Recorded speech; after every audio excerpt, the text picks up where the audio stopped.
Okay, I'll call this Waupaca County Board of Supervisors meeting to order, and it's Tuesday, January 20th, 2015. Please press your roll call buttons.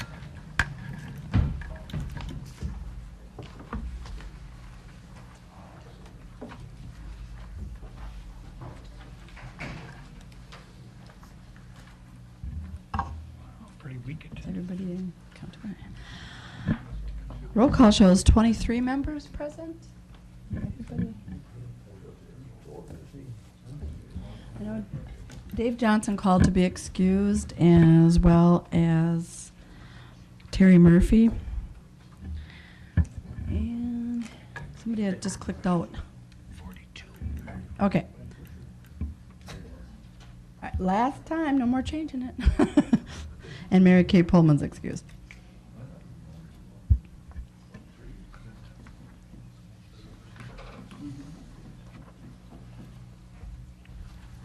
This meeting and all other meetings are open to the public. Proper notice has been posted and given to the press in accordance with the Wisconsin state statutes, so the citizenry may be aware time, place in the agenda for this meeting. Please stand for a moment of silent meditation, followed by the pledge.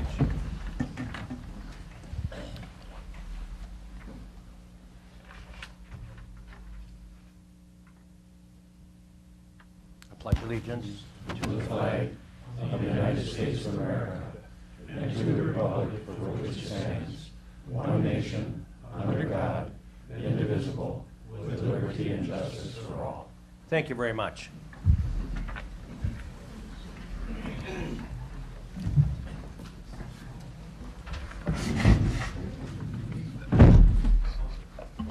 Okay, the agenda was sent to you. I'm sure you reviewed it, and we need a motion to approve it. A motion by Mr. Rowan, a second by Mr. Muck. Anything to add? Seeing none, please vote.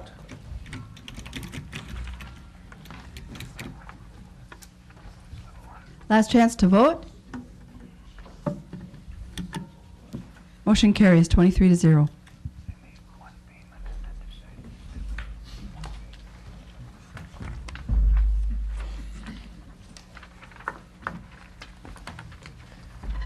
Likewise, a few minutes were in your packet from the previous meeting. Is there a motion for that? There's a motion by Mr. McClone, a second by Mr. Gerald Murphy. Any additions to that? Seeing none, please vote. Last chance to vote. Motion carries 23-0.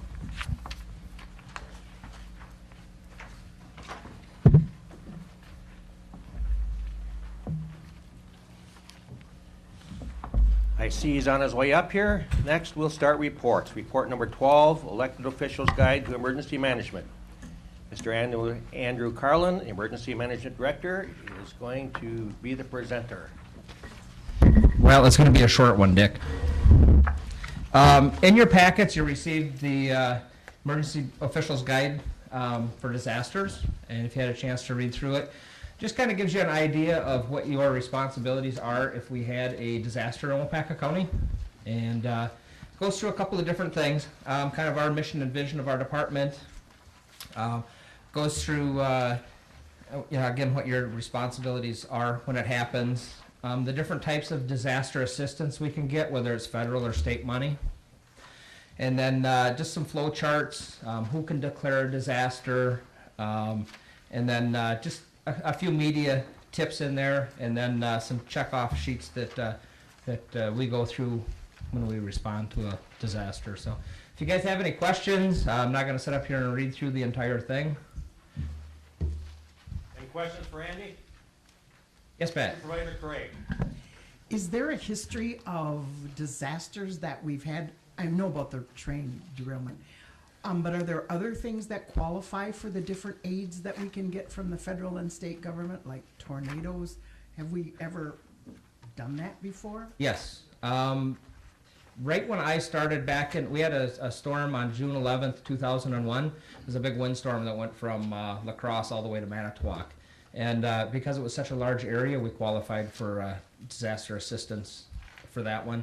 Last year we tried, as the state, we all put in a request for some federal aid to come back to Wisconsin to help out the local communities with the cold weather that we had a lot more water main breaks, sewers freezing up and stuff, things that weren't covered by insurance. And we have to meet two different, our criteria is we have to meet, it's like $3.50 per capita of Waupaca County residents, and then it's like $1.40 some for state population. And if we meet that criteria, that amount of damage, we qualify to apply for the aid, and we did. We more than qualified for the dollar amount, and we sent it in as a state, and we were rejected. And so we appealed it, sent it in again through FEMA, and we were rejected again. They didn't think it was a big enough deal. It was something that we deal with every year, and we didn't get our assistance then. So knock on wood, we're a pretty safe county, and we haven't had the big disasters where we've had to go out and apply for assistance. We had a tornado south of Waupaca on Radley Road. That was like 2004. Some of the people qualified for individual assistance, and the only reason that they did is because we had a couple of other big events in Wisconsin at the time, and they kind of wrapped them in together. But as far as assistance for the local government stuff, we weren't able to get any. Any other questions? It's not, Andy. Thank you very much. I have to tell you that if you're looking carefully when the Packers are playing at Lambeau Field on this game, Mr. Carlin was right on the TV camera, was right 10 feet away from where the receiver dropped the ball when it hit the ground, and he might have had something to do with it. I don't know. made the call. There he is. He was on national TV. Thank you, Andy.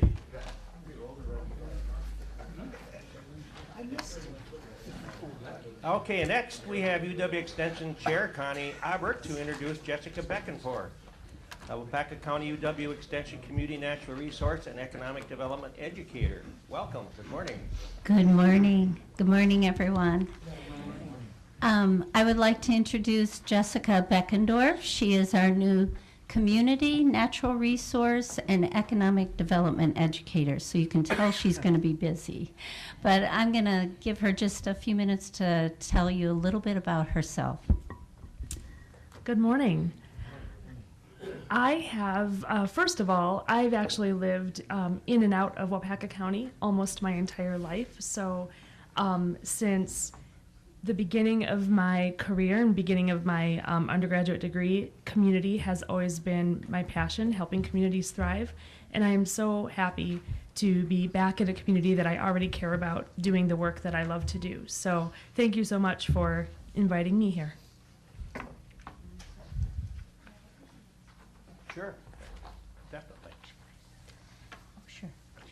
So while I'm up here, the next item on your agenda is actually our report to you about the work that UW Extension has been doing.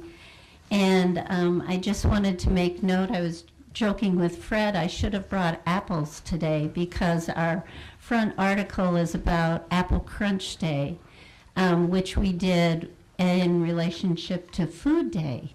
And we were able to encourage 6 of the 7 school districts to do Apple Crunch. And it really is a celebration of young people trying nutritional food.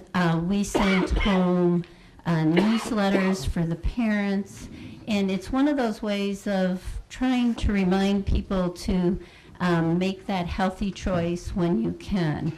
So we were able to not only do the Apple Crunch in the schools, so many of the principals either had apples donated or they bought apples for all of their kids in their school, and they crunched at the same time. But then we also did lessons on apples in each of the 3rd grade classrooms. So here's a little trivia for you. So how many different types of apples do you think are in the United States? What different varieties? Just take a guess. 2,500. Approximately 2,500. So if you want to diversify your palate, you have a lot of work to do.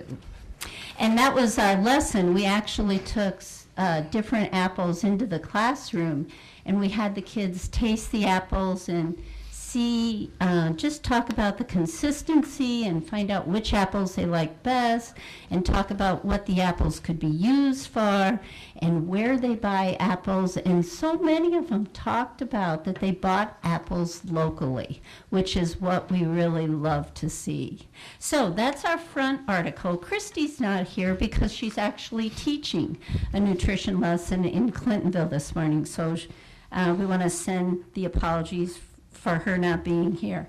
When you open up the county board report, you'll see an article on an app that Greg has developed for that farmers can use on their phone. It's a smartphone app to be able to take a look at the moisture in corn. You'll also see that Sandy is helping parents get into the e-parenting piece. We had a great day for 4-H youth science. STEM has become a big push nationwide for 4-H. And then there's reference, and I think that maybe Jack's going to talk a little bit about the heroin summit. I saw that, that there was mention of that on the agenda. But a little review of the heroin summit we had, and there'll be one coming up in New London, I believe. And then the back page is a little bit more detailed study, or a little study. You might want to study, Jessica, on the back page. A little more detailed information on the back page about Jessica. So thank you very much, and it's great to see you all this morning. Thank you, Connie. And thank you, Jessica, for your presentation, and welcome aboard. Great to have you.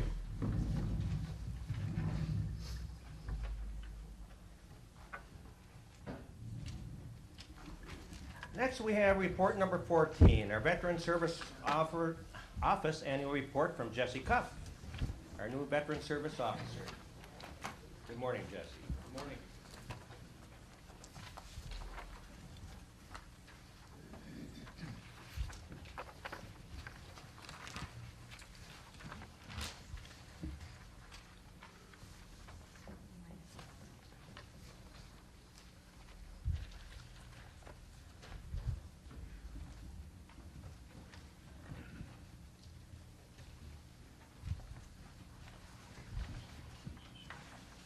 Okay, as we're coming online here, good morning. And for those who I haven't formally met, my name is Jesse Cuff. I've been with the county since 2004. My previous position was with the Sheriff's Office, working for Sheriff Hardell in the jail division as a corrections officer, and then later as a corrections sergeant. In September of 2014, I accepted this position as the County Veteran Service Officer. It was an honor and privilege to serve with the Sheriff's Office in the jail division, and it's an honor and privilege to serve the veterans of Waupaca County in this capacity. It's a pleasure to be here today and present to you this annual report. This report outlines the reporting period of November 2013 to December 2014. This is all new information that hasn't been reported previously, so that's why the catchment dates are a little bit larger than normal. It also contains national level statistical data from the fiscal year 2013, which of course runs from October 2012 to September 13. The FY13 data is the most current information published at the national level and is offered as context to help support some of the work that we do. We sent out a paper version, the actual written report of the Veteran Service Office Annual Report, which was sent to you previously, and then we have additional copies in the back for those who didn't receive that in the mail.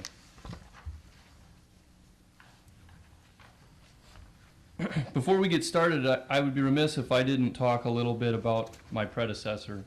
In truth, I'm really not supposed to be here, although I'm very honored and humbled to be here and blessed. Unfortunately, in 2014, in June, we lost Wayne unexpectedly to cancer. Wayne Knutson was a fine county veteran service officer, and he was passionate about helping the veterans of Waupaca County. I'm certain many of you knew or worked with Wayne and knew of his character. Wayne served his country in the U.S. Air Force, retiring from the uniformed service in 1997. I understand that I have some big shoes to fill in regard to taking up the work in his place, and I am looking forward to that challenge. Today's content will cover a few things, namely the mission and how our structure supports that mission, some statistical data for the reporting period, and a few words about some future projects that we'd like to roll out for the veterans of Waupaca County.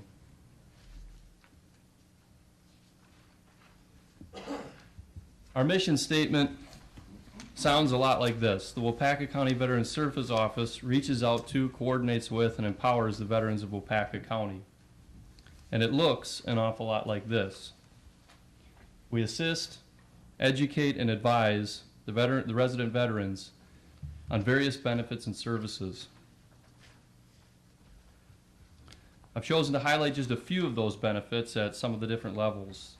At the federal level, we have compensation for service-connected disability, which would be if a veteran was injured while they were in service or something was aggravated while they were in service, they would receive compensation at the VA level if the VA found fit.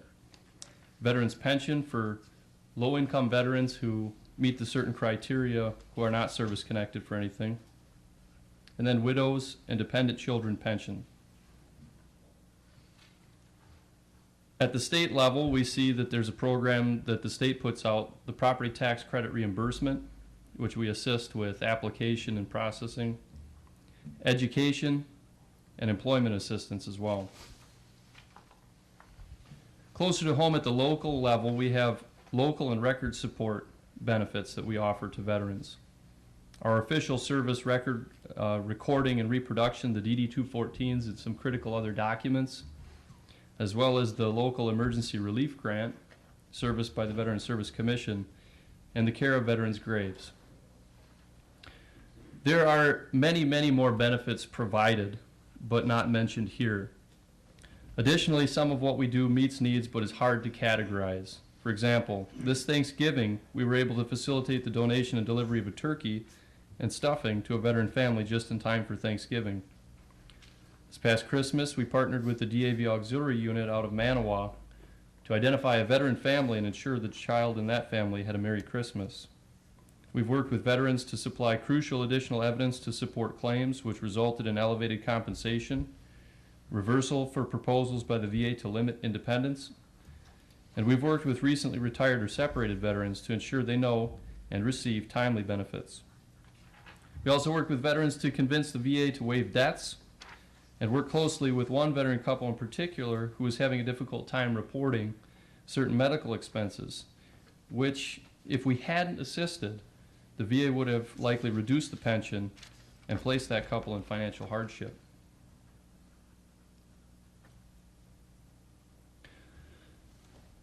This is the structure at the local level of our Veterans Service Office, and it's our chain of accountability. This structure helps support our mission and provide the best level of service to our resident veterans.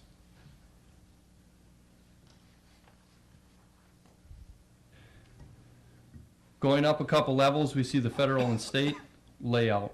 This slide details how our structure incorporates into the state and federal structure.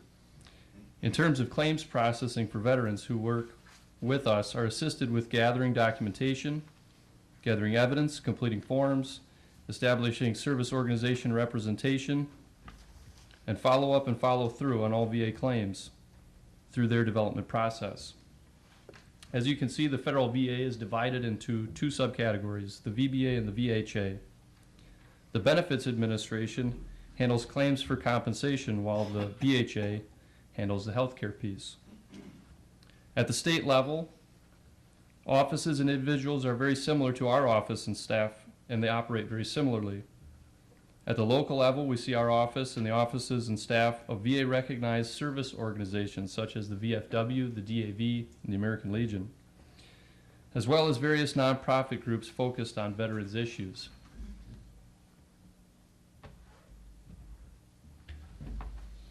A few of our accomplishments in this reporting period. For the past several years, the Waupaca County Veterans Service Office has been experiencing various levels of transition. with John Ladani, who had served with the county for about a dozen years, moving on to the service officer position in Outagamie, to Wayne's onboarding, to his unfortunate and untimely passing, and then my onboarding process as well. I'd like to stress that continuity of service through this adversity has been achieved and veterans' needs have been met. I credit this accomplishment to the wonderful staff that we have up in the Veterans Service Office. Julie and Cindy up there are recognized through their peer community as well as at the WDVA level, the Wisconsin Department of Veterans Affairs, the claims office in Milwaukee, as some of the most professional, competent veteran service support staff in the state of the 72 counties. Through all of that, we've all been able to achieve and maintain our continuing education requirements as put out by the VA and the WDVA, which is no easy task. One component of this training is approximately 30 hours of online training that has to be completed annually, as well as various other events that we have to attend to maintain accreditation. We've been able to foster and grow relationships with the Veterans Home at King and the Wisconsin Department of Veterans Affairs. And I want to stress that these relationships are critical to facilitate best outcomes for veterans. And it's truly a remarkable thing that our office has been able to do. This is an interesting slide. It's kind of some approximate numbers, but it gives an idea of some of the workload that we have and some of the traffic that we see. You know, approximately 290 working days in this reporting period, and we have record of servicing, which produce paperwork and possible either a decision or actual benefit from the VA, approximately 370 veterans or dependents. That's more than one veteran or dependent service per working day. These numbers don't include the casual traffic that just asks questions or asks for document reproduction, or phone calls that we receive both within the state and without the state to answer questions and assist in those capacities. The County Veterans Service Commission has approved 15 grants in this period for a total of $4,097.27 of relief provided to veterans directly to Waupaca. The majority of those benefits were for the payment of utility bills for veterans who got behind and are in financial hardship. It's important to note that Wayne started, and I'm carrying on and continuing, the practice of assisting veterans both for their current need, their stability, and their long-term goal, in that when we approve these grants and we go ahead with these grants, we will pay for FISC counseling, so the financial counseling through Goodwill will actually set these veterans up and make sure that they have the tools that they need to be financially independent and responsible.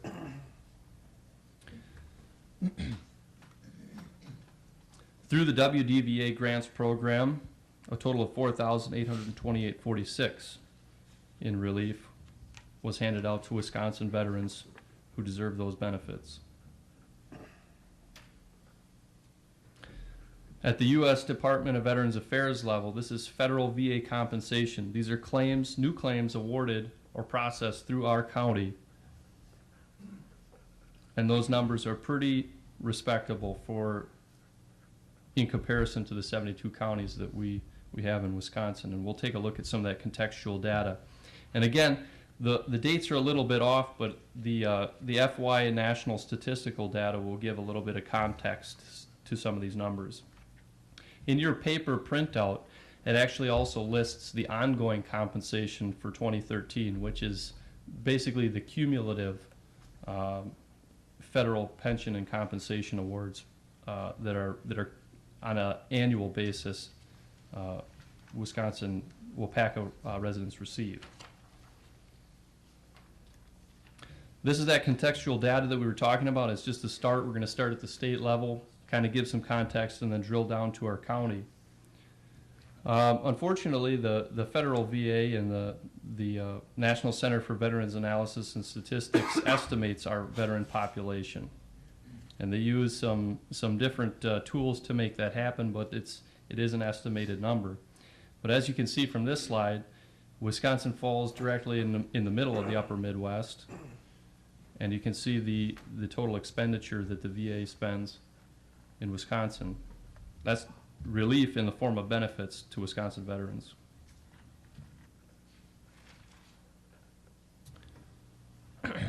The county of Waupaca in particular ranks in the top 25 of the 72 counties, in fact 24, with an estimated population of 5,269.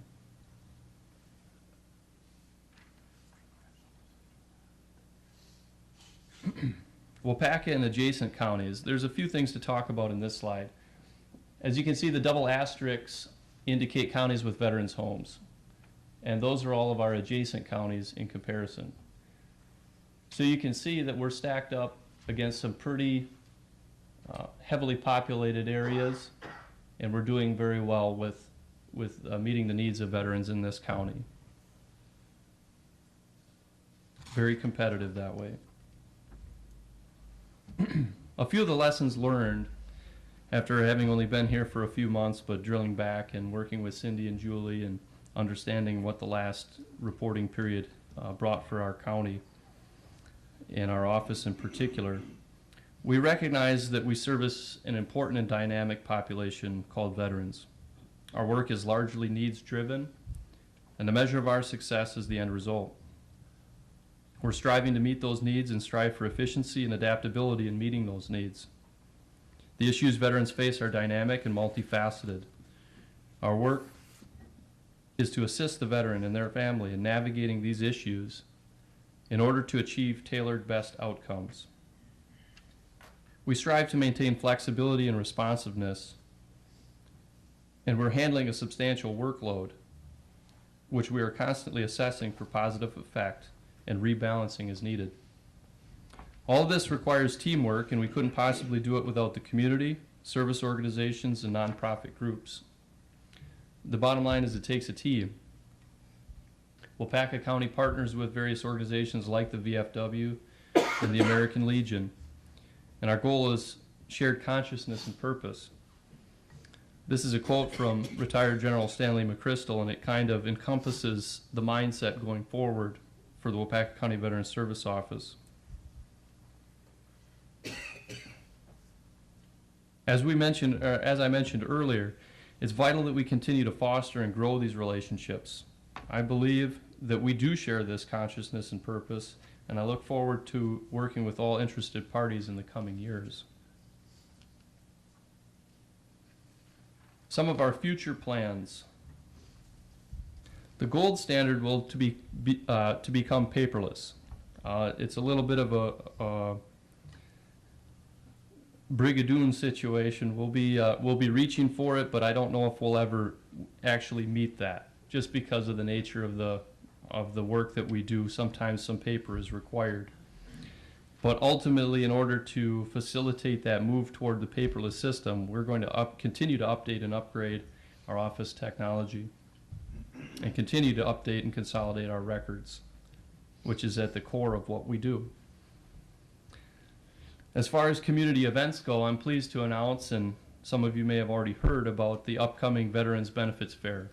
It's been about 5 or 6 years since Waupaca County has hosted a Veterans Benefit Fair. And the intent and the idea behind it is to put as many services together in one location on one day and bring as many veterans together as we can to share the information as well as to grow the community so that going forward we have best outcomes and that all needs are met. And that's taking place on Thursday, January 29th from 8 a.m. to 4 p.m. at the Rec Center in downtown Waupaca. Previous to this, it was held out at King, and the idea of moving the venue was to get a little bit more centralized location and make sure that we have a little bit more visibility, because I'm also pleased to announce that the Green Bay Mobile Vet Center, which assists veterans with readjustment counseling, will be bringing their 30-foot motor coach out and doing on-site counseling sessions for veterans who need that service. Also be working on a marketing strategy that's kind of centered around social media and some of those trends, just simply because it's cost effective and it is effective. And then we'll also be reassessing the Veterans Court. I've taken up more than my share of time. I thank you for your kind attention, and I would be happy to address any questions we have. I know Jack usually fires off a few questions. I'm usually not, pinned down to a podium up here. I don't like to, I get pinned down up here and then I can't get out of the way. But Questions for Jesse? Wow, you're getting by easy. Thank you very much for your excellent report, Jesse.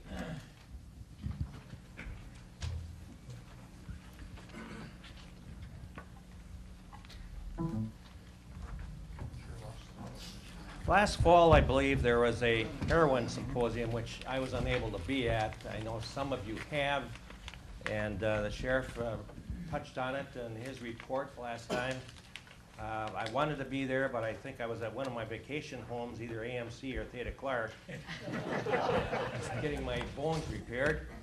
So I asked Mr. Penny if he could do a short report on what he learned at the symposium. Mr. Penny?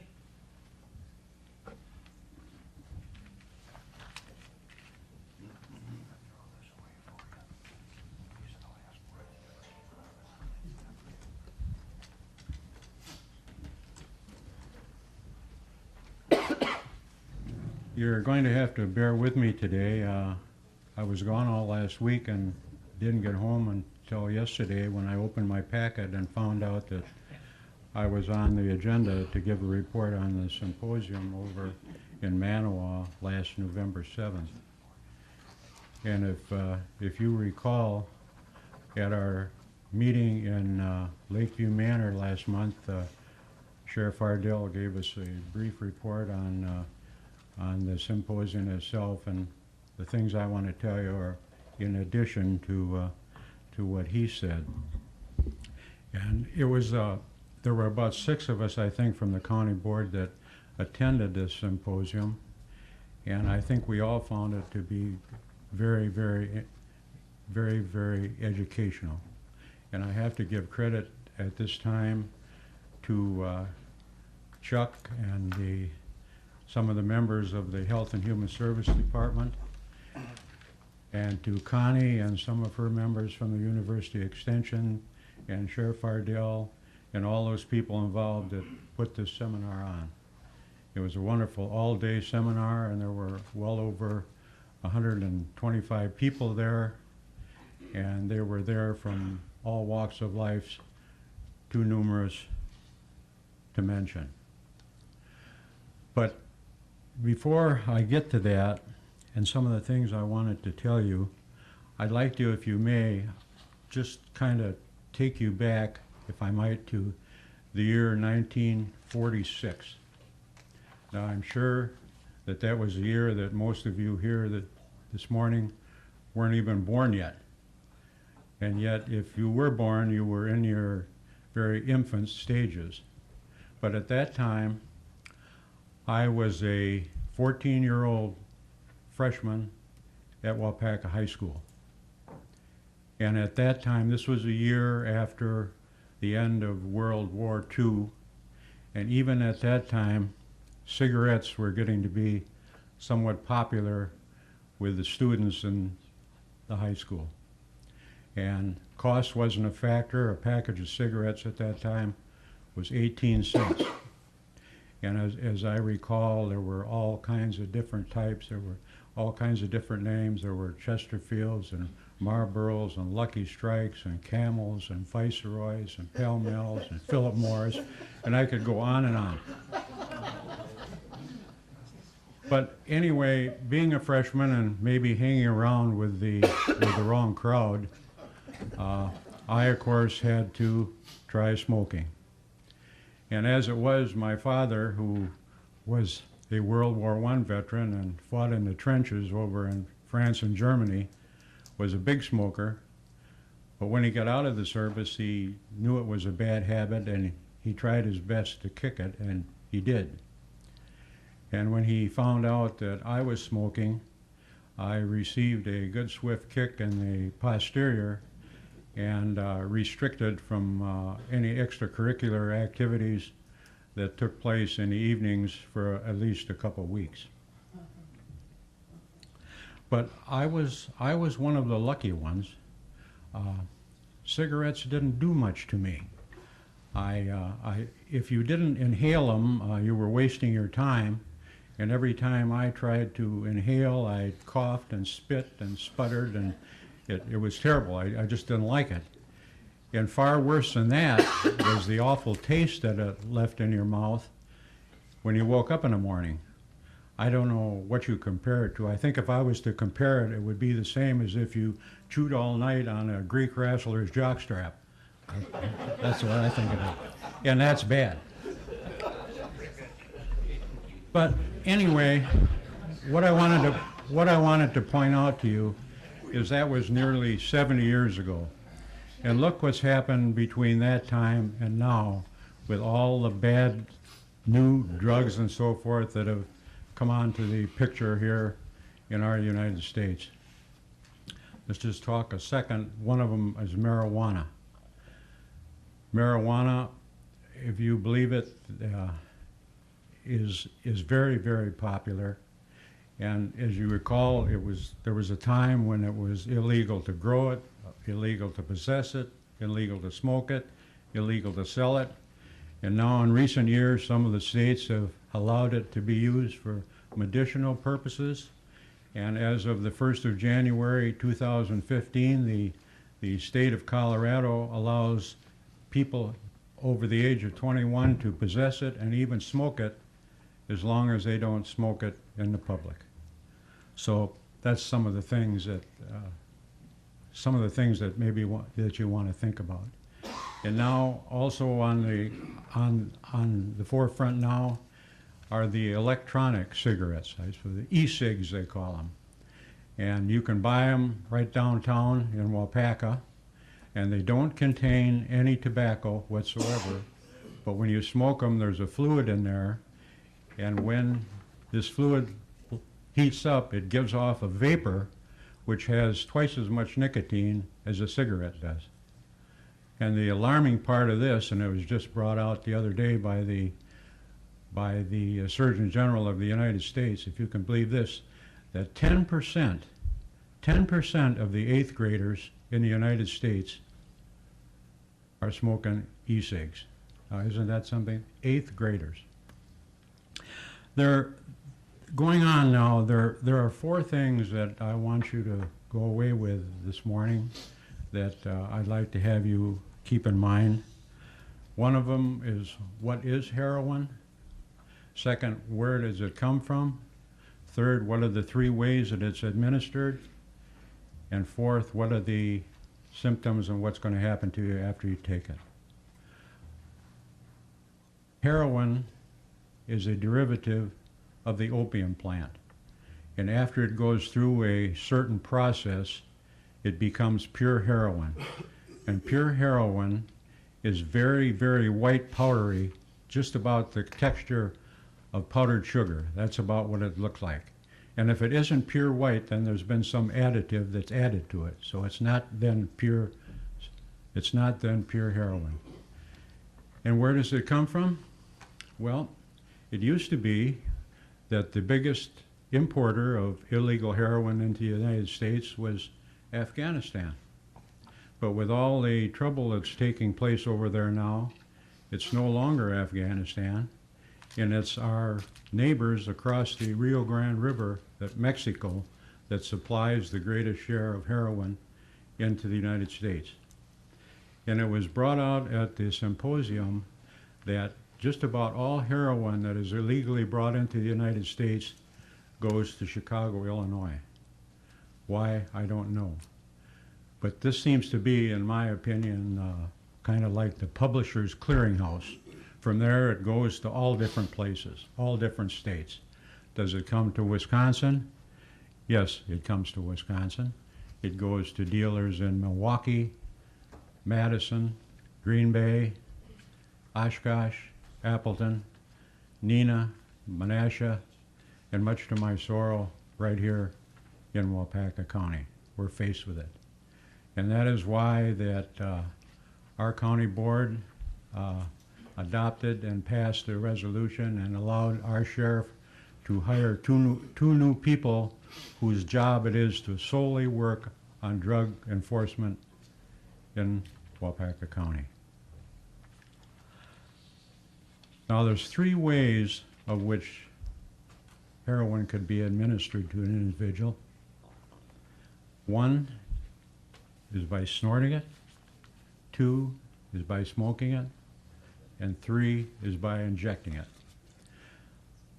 Regardless of what you hear, there seems to be some doubt as to the severity of any one of these 3, but the end result is when you've taken it, it's going to be the same ending as if you took the worst part, which is the injection part. The big thing here is the amount of time of reaction. If taken through the arm within a period of 10 to 15 seconds, it's going to start working on your nervous system. You're going to become weak in your arms and your legs and wobbly. You're going to be having a hard time to hold your head up. And the worst part is that it's going to tell your brain that you have to keep on using heroin. 75 out of every 100 people that try heroin are addicted to heroin. The other 25, for whatever reason, back off, which is wonderful. But that's a terrible, terrible thing. The reaction time, like I said, is in about 10 to 15 seconds. And this is what you're going to be faced with. So I guess I should tell you a little bit about the speakers that were there that day. There were 4 or 5 of them. One of them was a young fellow that works for our Human Service Department, and he told us that there are a number of families right here in Waupaca County that are addicted to heroin. And just bear with me here a minute, folks. I kind of look at my notes because I made a few notes here. And it just seems as though we're going to have to do something to solve the problem. It's a matter of if we don't, as a county board, make every effort to solve the problem, then we become part of the problem. It's as simple as that. So, if anybody has any questions, I'd like you to remember those 4 things: what it is and where it comes from, and right on down the line. So, with that, Joyce. Yeah, I've got to give credit to Criminal Justice Committees. They're the ones that sponsored the seminar. Okay. And I want to give credit to you, Joyce. Joyce worked at the registration desk there at Manawa, and it was a busy place. There were, like I said, there were over 125 people there, and every once in a while she was able to sneak into the room there and catch a little bit about what was being said. But it was a wonderful seminar, and for all those that helped put it together, you did a marvelous job. That's about it, Mr. Chairman. Thank you very much, Supervisor Penny. Very informative, and thank you. Again, as our policy, Jack was a bit surprised to be up here, but as we go to conferences, this is a ledge conference. I'm not going to tell anybody who's got to get up and get every report, so be prepared that you may get maybe a 12-hour notice you'll have to give a report. A part of my report, I asked Joe McClone to talk about a road school conference he was at, which I think is quite interesting. And so, Mr. McClone. Thank you, Mr. Kaplan. First, I'm going to hold the map up. So to take a look at this, the red are routes for vehicles in Forest County, and the kind of vehicles are UTVs, which is like a glorified golf cart with power, or an ATV. The reason I'm here is I just want to give you a little food for thought. I'm not pro or con on this big time, but I really don't want to miss the revenue boat on this if we have some reason to look at it. And I think clubs are starting to talk about it, and that's where it needs to start. We saw a presentation by the Department of Transportation and the DNR. Routes are roads that need to get approved through ordinances. Trails are off-roads, which the DNR works with. But the bottom line is it needs to come from clubs, and they need to start the process and go to what they call a CVT, cities, villages, townships, for ordinances, and then the ordinances would come to the county level, and then the county level, it would go to the state, but it has to start with the clubs, and the DOT does not approve anything from clubs. They approve it from cities, villages, townships, and counties within reason. I'm not going to get in depth on that. We have 10,000 miles of roads used by ATVs and UTVs in the state of Wisconsin right now. The city of Crandon is wide open for travel on their roads, streets. 10 years ago, I was told by someone who was in that area who uses those trails that Forest County was totally against the use of it, and now they are the largest proponent of it and bringing in the revenue.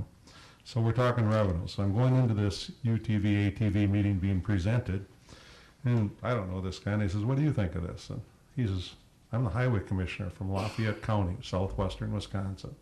He said, we did a study, and I can send you the email of the study if you'd like it. I haven't requested it yet, but I'm sure I will. His name was Thomas Jean. He said, our study showed that we would take in millions of dollars. He said, we have generated $16 million of revenue each year with this. So the other side of the coin, I'm just saying, oh, wow, this is really a good deal.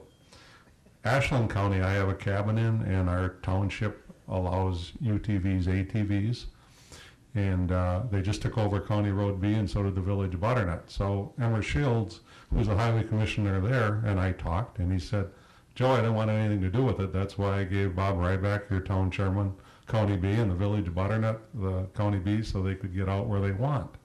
So that's one side of the coin and the other side of the coin.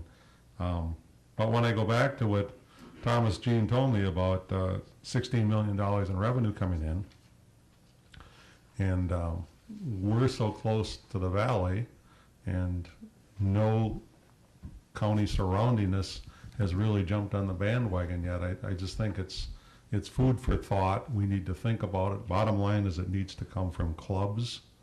Clubs need to push in ordinances in cities, villages, and townships. Then it could end up with us. And I know we don't have a lot of public land, but I do know we have a lot of snowmobile clubs who probably in the snowmobile clubs have ATV riders who may be thinking about this, and I've heard this before. Oh, and the rest of the story is I won't be here for St. Patrick's Day, so I wore my St. Patrick's Day tie because you have a county board meeting on St. Patrick's Day, and I want to celebrate it with you. Thank you. Thank you, Joe.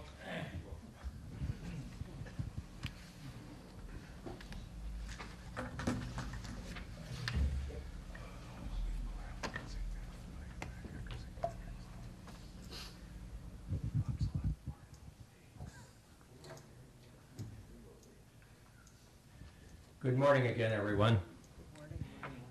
Just a short report on some of the highlights of your chair's meetings he's gone to and what's ahead. I do belong to the Waupaca County Traffic Safety Commission as your chairman, which meets quarterly, and who's represented there, of course, is our Sheriff's Department, the State Patrol, the Wisconsin DOT, County Coroner. We have Chairman of the Law Enforcement, Bill Jonley. We have the Chairman of the Highway Department, and citizens. And a lot of statistics are passed along talking about safety measures on our state roads here in Waupaca County, our county roads. It's very, very interesting meeting to go to. And so this last meeting, something really struck me when I found out that this past year we only had 2 county traffic fatalities. Am I right, Sheriff? That's correct. It's unbelievable. That's the lowest we can remember in a lot of years. And if those two fatalities, I believe, were caused in the same, coming from the same party that happened, or they're the same, from the same incident? No. No? Okay. Okay. But that's remarkable. And then the state, the DOT went on to say that the traffic deaths over the state roads were the lowest, lower than 500 for the first time since 1943. We actually had 491 traffic deaths last year, and believe it, in 2003 we had 836. 491 to 836. And why is that? Well, they feel a lot of things. The alcohol situation is we're getting on top of that. I personally think some of it's roundabouts. Those crashes are low-impact crashes. I know a lot of us hate them. I kind of like them. When I go through a stop sign, the crash is not going to be as bad. But at any rate, that was just remarkable, I thought. One thing that was brought up, that Wisconsin ranks last in the Great Lakes states in seatbelt users. 15% of we Wisconsin drivers do not use seatbelts. And another reason maybe is because the fines are only $10.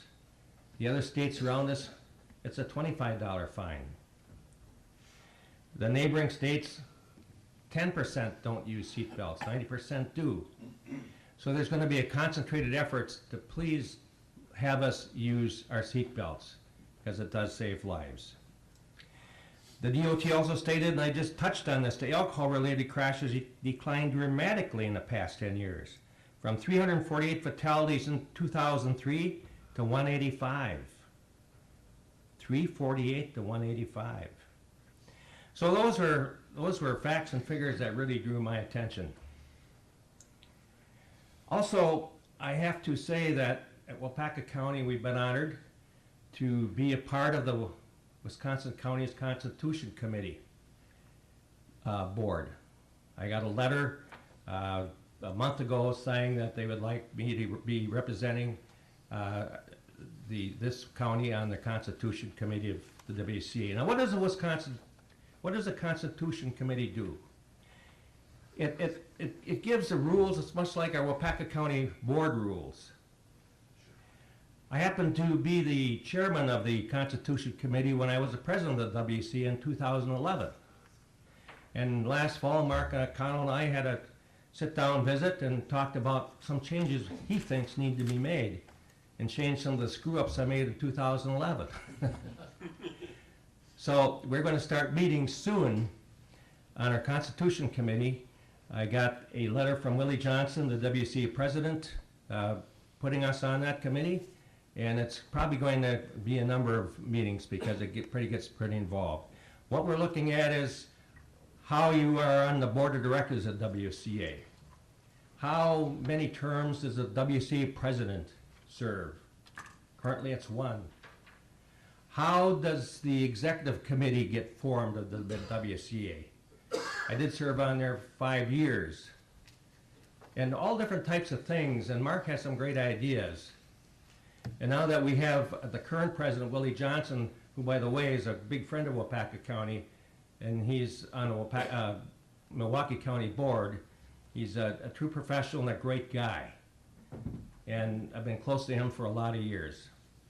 I think we're going to make some headway in changing some of the things in the way the WCA does things. It was 2 years ago, if you remember, that we were on a committee to change the way the staff operated at WCA. The president at that time was totally against any changes, and of course Mark O'Connell lives and dies with the WCA daily, and you all know the outstanding leader he is, and he did get his thoughts through, and I was certainly a big backer of his, and we were pretty forceful through that committee despite what the WCA president thought. So those are some of the things that I've been involved in recently. I know some ask, quick health report.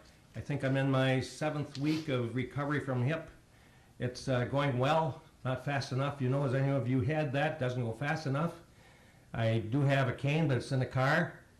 And I have a friend that had both hips replaced the day before Thanksgiving. And I saw him in church Sunday, and he's walking like $1,000,000. And I mentioned that to my doctor yesterday when I called him. He says, well, you know, yeah, I know who you're talking about. He's 25 years younger, and he isn't quite as heavy as you are. So next hip, I'm going to change doctors. I can't take that. That's all I have, but today I did invite a good friend of mine and a good friend of yours to come and talk to us, and that's Lisa Cotter. Lisa?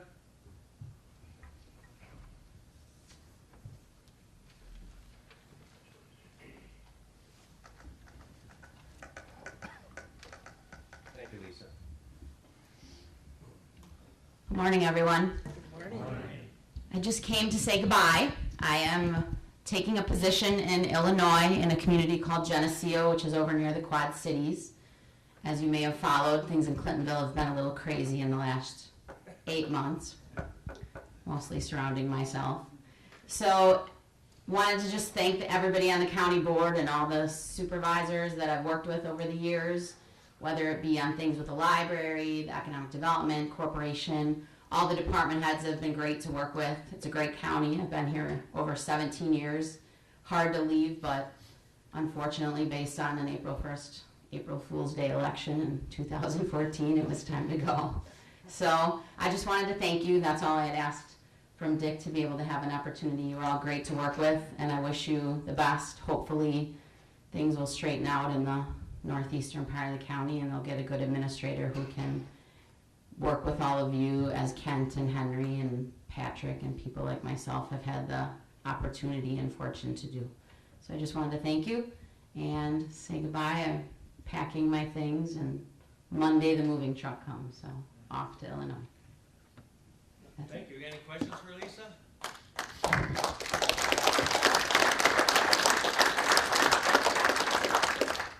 I'd have to say, Mr. Chairman, if it wasn't for this lady, the industrial park in Clintonville would be as bare as the one in Waupaca is. There's no question. You were the lady that put most of it together, Lisa. Thank you, Jack. It's been fun to work together, and like I said, hopefully things will get back on track, because it's not good right now, but there's a lot of good that's there, and hopefully it'll settle down and move in the right direction again. Thank you very much, Lisa. And I just have to, on behalf of the county board, I just have to thank you for your friendship with Waupaca County. I know you and I have worked on projects together. The county and the city of Clintonville shared in, such as the apartments on 7th Street, and Clyde was big on that. That got done for the betterment of both the county and the city. And also that your 16 years as president of the Waupaca County Economic Development Corp, and all the things you've accomplished along with Dave Teal and the board. It was a great pleasure just to watch you and your enthusiasm move forward, and what you did in the Clintonville Industrial Park speaks for itself, as Jack said. Thank you so much, Lisa. Don't be a stranger. Thank you. Thank you. We're going to take a short break right now. Thank you. I have to say, after Lisa Cotter gets done speaking, I happened to see a copy of their paper down there. An article was in the paper about her. There's another headline. Their county finished 2014 $838,000 in the red. So you might have to straighten that out too, Lisa. Okay, we'll go on to resolutions. Resolution number 21, 2014-2015, farmland preservation application fees. Brian.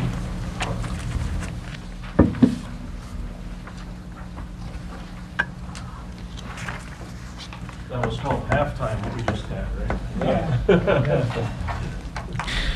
right? Good morning. A couple meetings ago in November, County Board passed our new farmland preservation plan.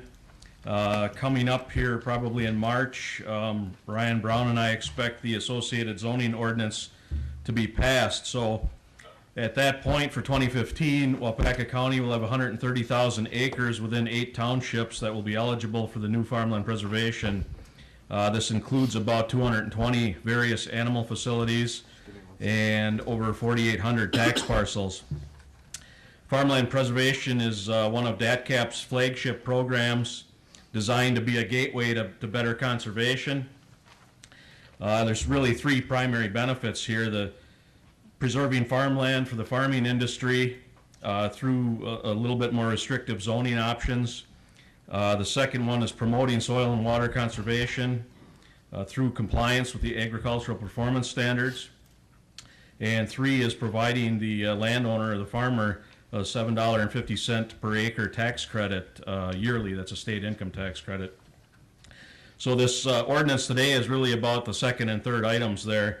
While Land and Water looks forward to working with the farms that wish to participate in farmland preservation and assist them in meeting the ag performance standards, we do realize that administration of the program might put an additional strain on our staff resources. So the Land and Water Conservation Committee has chosen to come up with the attached fee schedule that you should have received with this to aid on that strain and resources and to kind of make sure that the landowners are serious about their commitment and they're not running our staff ragged. So participants in the program need a certificate of conservation compliance from our office to attach to their income tax form. This is a one-time issuance, not a yearly thing. So the top half of that fee schedule that you have addresses the fees to be charged with that certificate or within the issuance of that. There are field and farmstead inspections that go along with that our staff will have to do. And the bottom half of the fee schedule addresses a secondary opportunity for large blocks of farms to kind of step up the farmland preservation ladder and create a more intensive farm preservation area called an ag enterprise area. This would require some more planning time on behalf of planning and zoning and land and water to create those applications if a group of farmers or a township would come to us with that request. So, and there's one application period a year for that. That's really it, unless you have any questions. Questions for Brian? Yes, not. Thank you very much, Brian.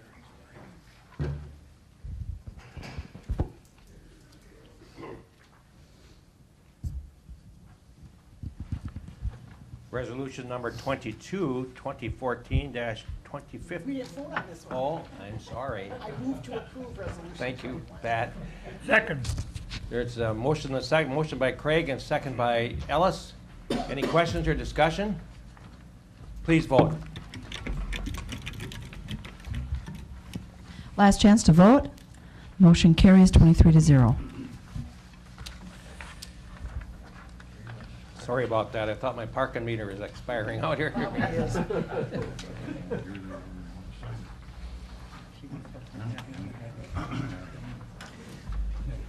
Okay, resolution number 22 now. Parks and Rec 5-year plan, Park Supervisor John Francis and Director Roger Holman. Good morning. Good morning, Roger. While John's setting up, I've got a question for you. Connie mentioned how many varieties of apples there are. Do you know how many breweries there are in the U.S.? 3,000. We got a lot of work to do here. Okay. I'm here today basically to do just the initial part of this and then turn it over to the guy who actually was responsible for drafting this. I do want to say a couple things before he gets this up here. Right here, John.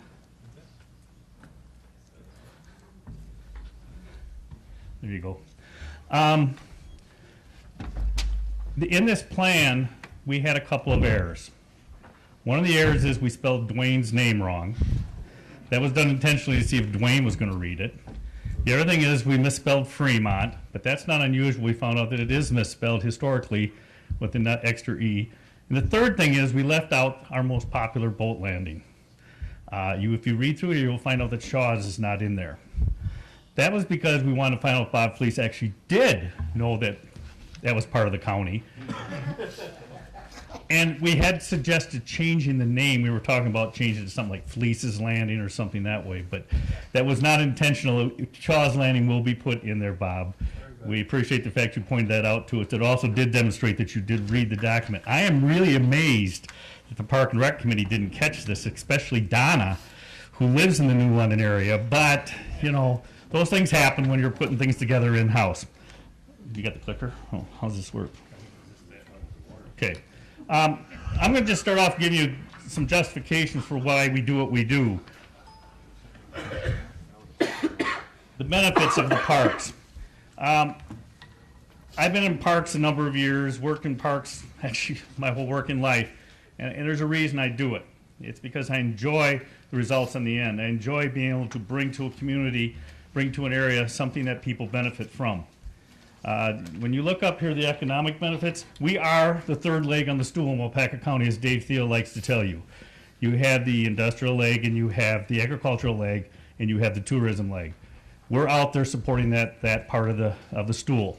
We're the ones that are working to help communities make this happen. So the economics come up. Studies have shown time after time that parks near somebody's home increases the value of the home. Now, some people don't want to live near some of our facilities because they're loud and they're noisy, but in the end, you find out that the parks do increase the value in that home. They increase the area. People want to go to communities that have parks. When they do the studies come back and say, I want that community to have good education, I want that community to have good public works, I want that community to have good parks. And so time after time, you find out that's why people like to go there. So the economics is there. But also, by having these parks out there, we're bringing people into our community. They come here to recreate. They come here to spend money. And as Joel keeps telling us, it's all about revenue. That's how we keep generating. That's how we keep going. And our parks do generate revenue.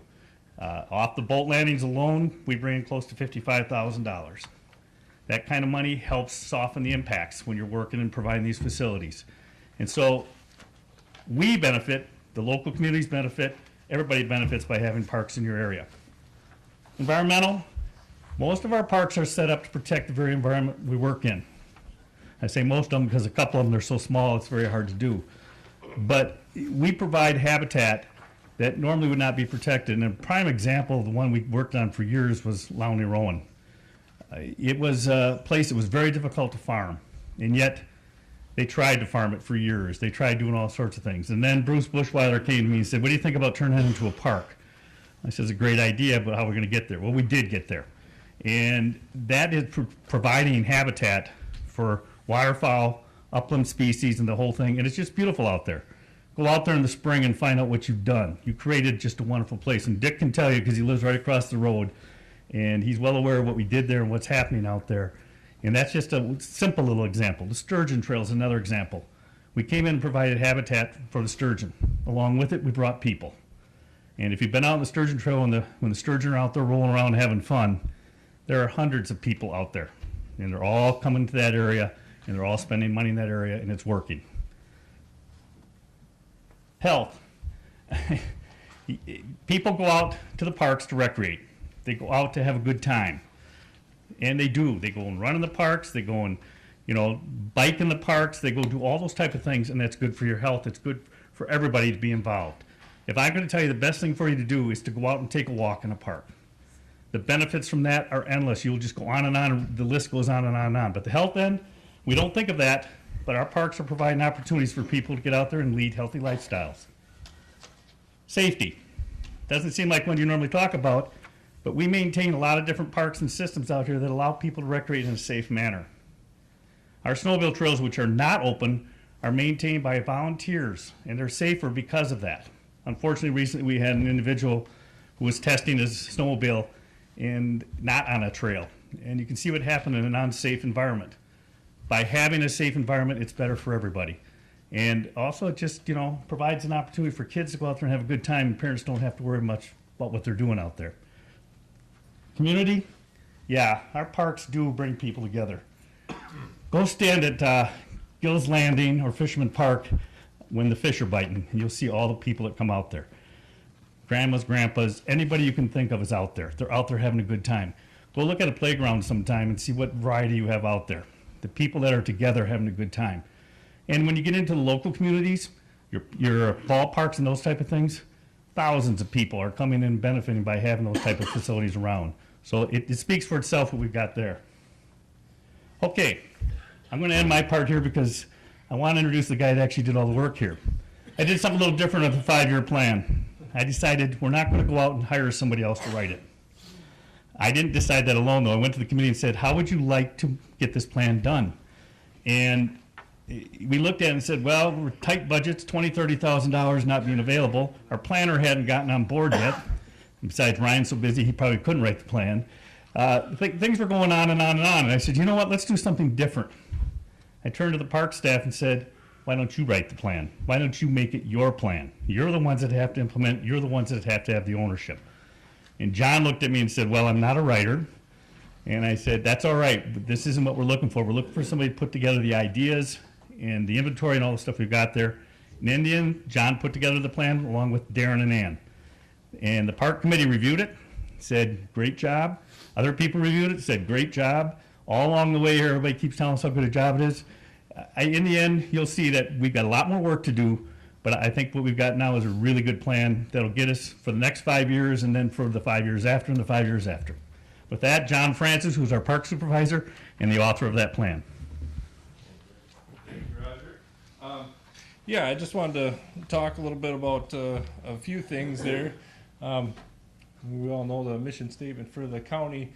We have a vision statement for the county parks as well. We hope to connect the people to the land and water resources of Waupaca County. It's kind of vague, but in reality, that's sort of what we do. We provide parks and services so people can get out and enjoy it. Then the next thing I have is a few goals that are that should drive our department forward into the future. First thing I want to talk about a little bit there, we want to have a balance between developing facilities and protecting the resources, as Roger kind of mentioned. In order to get people out into the park, sometimes you have to put trails in, which some people may see as, you know, ruining the natural settings, but you have to balance what you want to do, and that's part of what the whole planning process is. I'll get into later is how you want to deal with each park. And that being said, we want to preserve for posterity, so into the future we want people to have the same opportunities we have now or more. So keep going there. And we want to promote access to the various, we're blessed with a lot of water opportunities around here. We've got a lot of boat launches, even some we don't mention in our plan. And we have, we're working with different groups to develop water trails so people can visit the area. They don't have to know, oh, you got to stop here, go there. They can get that information from us or from the chamber, whatever, whoever's running the program, and they can visit the area, do a meaningful trip, and then walk away with a better understanding and a better feeling for the area. And as Roger mentioned, we want to promote healthy lifestyles by giving people the opportunity to get out and use the parks. Let's see. Okay, yeah, we want to provide a variety of activities and uses for people to, facilities for people to use, and I think we've got a pretty wide range of things. They're all the way from the fairgrounds, where who knows what'll happen out there. We get all kinds of different events, from snowmobile races to the actual fair, to just a simple little postage stamp place where someone may come and picnic, you know. So we provide a good variety there. And as Roger mentioned, linking communities, it gives people a reason to get out. A good example is the Walking Trail out there. It gives people an opportunity to, you know, hey, what am I go for a walk, but where am I going to go? Well, they can take a walk over through the veterans' property there, and that's a good cooperation trail between multiple entities, especially the veterans' home there. So we want to get people out, and the more they use the parks, the more they'll appreciate it, the more they'll support the parks programs. As far as the plan purpose, Why would we do a 5-year plan? There's a number of reasons. One of the things you want to look at is people are always into different things, and some things come into favor and go out of favor. So we kind of want to take a poll and look at what people are doing out in the parks and what areas we need to provide more of and what we can kind of shy away from. And we want to assess the potential for opportunities. We have a diverse number of parks out there, and in doing the plan, we can kind of look at each one separately and say, well, you could do this here, you could do that there. This isn't practical for that spot, that kind of thing. And doing that, you can guide the park system into the future by, if you see something out there, there's a need, people are asking for a certain kind of facility, we have something that matches that, or we don't have something that matches that, that can kind of guide us towards where we want to go into the future. And very importantly, it also qualifies us for matching grants and funds through the DNR and federal programs. Okay, as far as the process, we went through, inventoried all the park sites for things like amenities, whether it has a bathroom, acreage, that kind of thing. And so basically what is out there, what people are using the parks for, and we brainstorm amongst the staff there as far as, hey, what could this be done? Could there be trails here, or should there be trails here, that kind of thing. And then we get a lot of comments from people, just the general public will call and say, hey, why don't you guys we've had a few people ask for a disc golf place somewhere, and things like that. So we look at each of the parks and say, well, this could handle such and such type thing. And then as far as planning for the future, we gathered a bunch of information about population trends and whatnot. One of them that's kind of interesting is the state population trends there. I think it was on page 11. It listed the population of 65 and older folks as right now it's about 12% of the population of the state. And in 2040, it's going to be about 25%. So there's a larger number of this age group out there. What should we do, or should we be doing, to make our sites available to these folks? And I was kind of joking with Roger, saying, hey, there's going to be a ton of these retired people out there out in 2040. And Roger kind of half laughing looked at me and said, well, that's going to be you, right? Oh, yeah, I guess you're right. So, so we got to use trends and things like that so we can kind of look into the future and say, hey, we need to maybe provide more for whatever group of the population. And continue the next slide here. So in that, we got to look at which activities are, like I said, trending or declining. And the state puts out the State Comprehensive Outdoor Recreation Plan, and I have chapter 2 of that included in the back of that plan you got. It basically breaks down all the different activities that are out there and the percentage of outdoor recreators that are participating in those. So we looked at which ones are most popular, what do we have out there? Are we okay? We're pretty set on this category, but in page 49 of the report, we have a listing of different activities that are either under provided for or not provided for in the county. Maybe a few ideas on how that could be provided for or whether it should be provided for in the future. And that's all something that'll have to come with public participation in the future. As far as where we go from here, we have to get it approved through this body, and then we'll do our little changes there. We missed a few things, spelled a few words wrong here and there. Appreciate all the input from everybody. And it goes to the Wisconsin Department of Natural Resources for their approval. So I'm not sure what the length of that process is, but it's hard to say. But once they approve it, then we'll qualify for these grants and matching grants that we can apply for various projects. And we have a few of them in the capital funds that we're applying for grants for boat landing upgrades and the seawall at Gills, things like that. And then in-house, the next step for us is each of these parks, you'd have a plan about that thick if we went through each of the parks and listed every little detail about every park. So what we want to do is develop a site plan for each park. And I did an example plan, and I just went through Oakwood Park.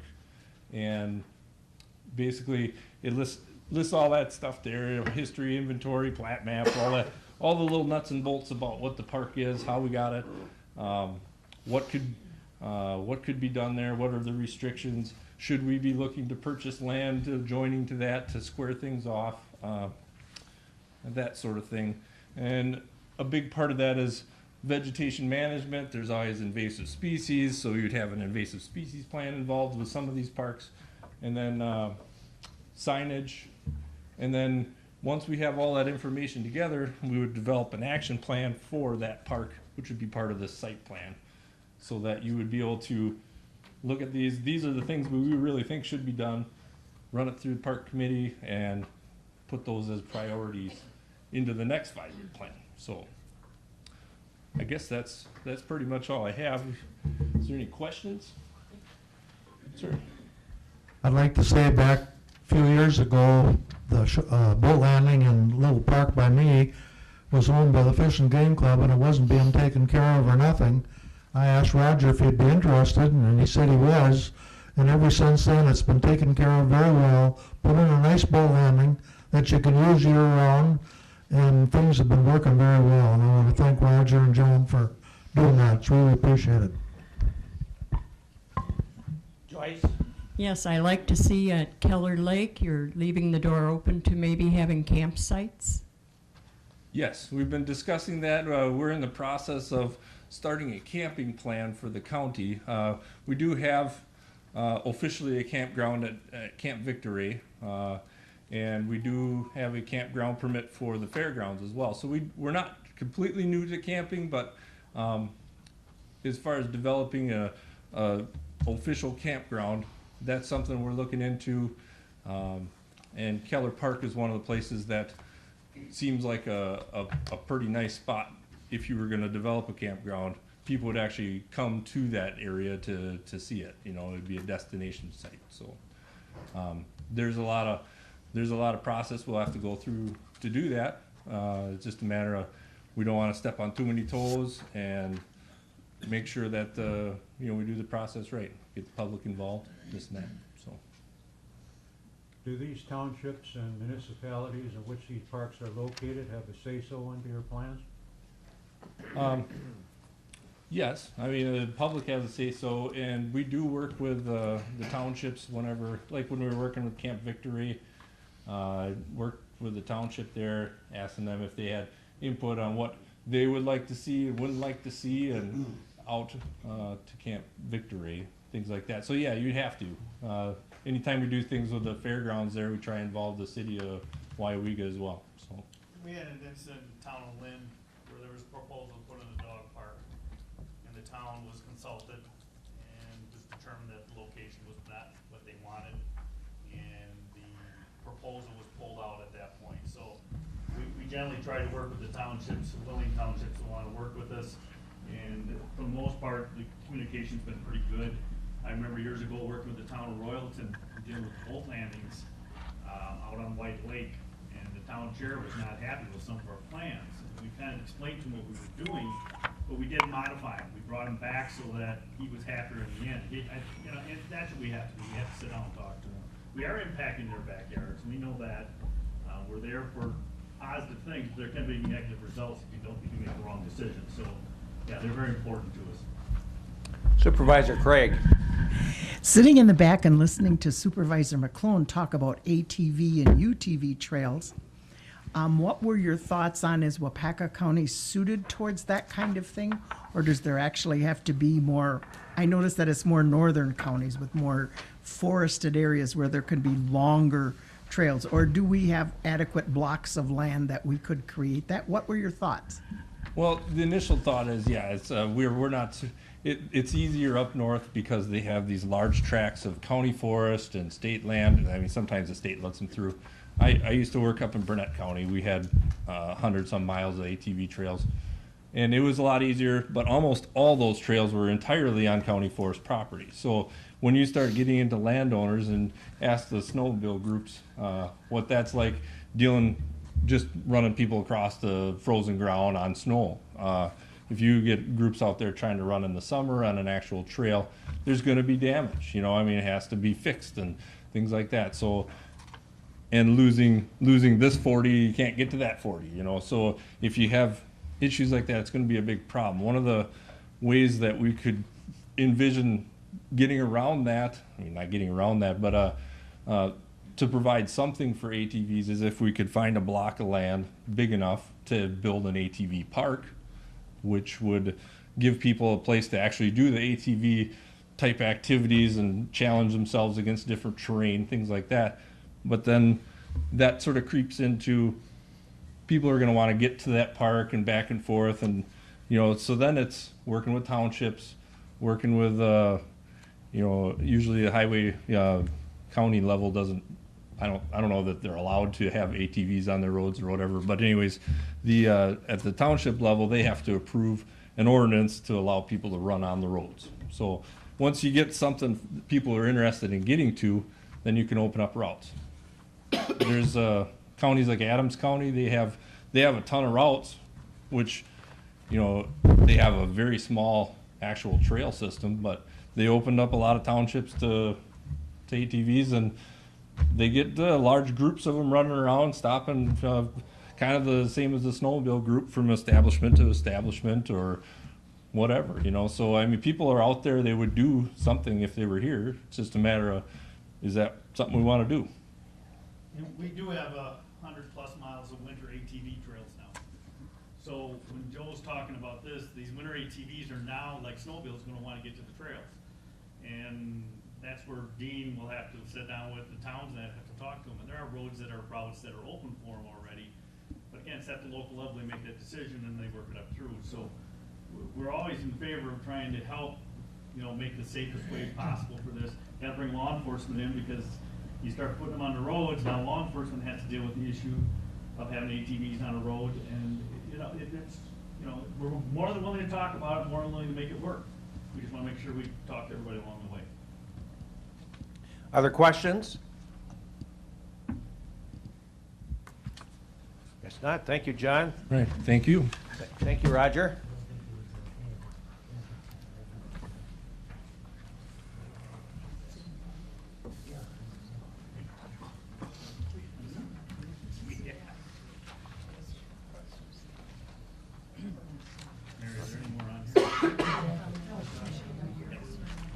Okay, this is resolution number 22. Is there a motion for approval?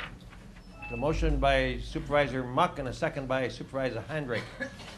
Any other questions or discussion? Please vote. Last chance to vote. Motion carries 23-0.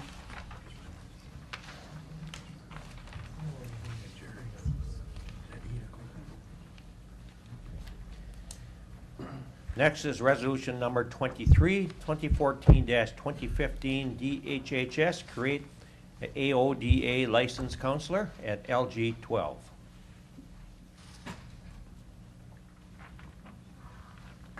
You've seen it in your packet. Is there a motion for approval? There's a motion by Supervisor Fedowitz, a second by Supervisor Gerald Murphy. Questions or discussion? Please vote. Last chance to vote. Motion carries 23-0.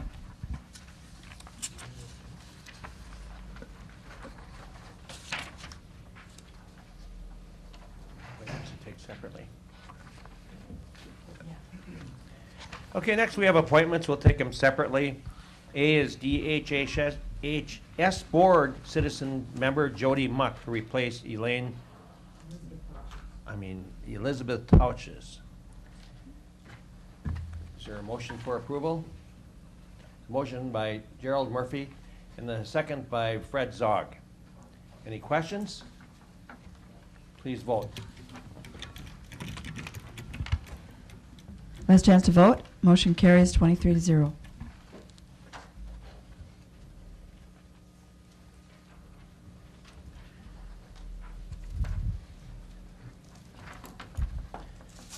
Item B is the Waupaca County Fire Warden Organizational List. There's a motion by Supervisor Spearings and a second by Supervisor Jonley. Questions? Discussion? Please vote. Last chance to vote. Motion carries 23-0.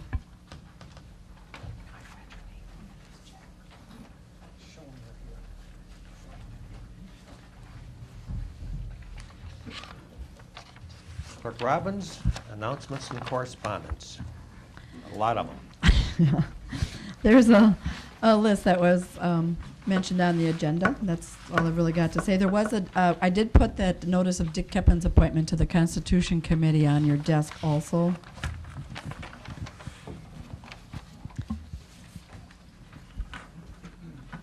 And we also wanted to mention that it was an honor for DATCAP to recognize our farmland preservation plan with Ryan Brown and Brian Hass. That's quite an honor, and they're also going to be, I think, giving a webinar on that, so that's impressive. Yes, it is. Mr. Zog? Mr. Chairman, I just want to mention here that the Ryan Braun is spelt wrong. That should be like Ryan, B-R-A-U-N, like number 8.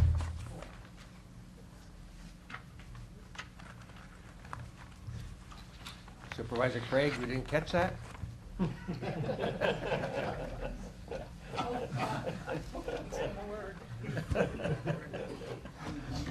Just kidding. Okay, I guess with that, we're ready to adjourn. Anybody, there's a motion by Supervisor Jonley to adjourn and a second by Mr. Sorensen.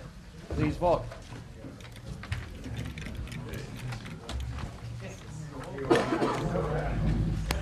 Last chance to vote. Fred? Zog?